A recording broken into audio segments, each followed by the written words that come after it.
Bueno, esto no lo he esperado, pero acaba de tirar un puto árbol. Es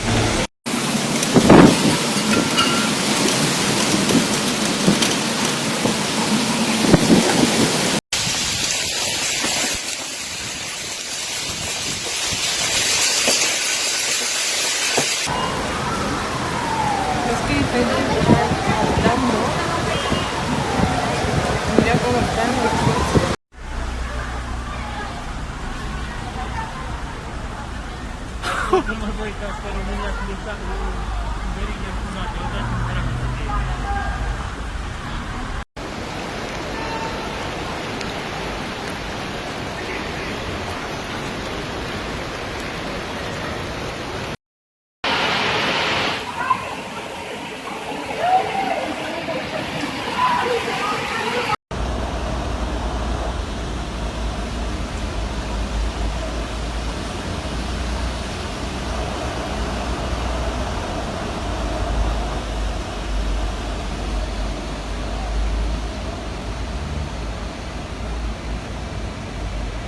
Sí, sí, que veo a dos subidos arriba de eso.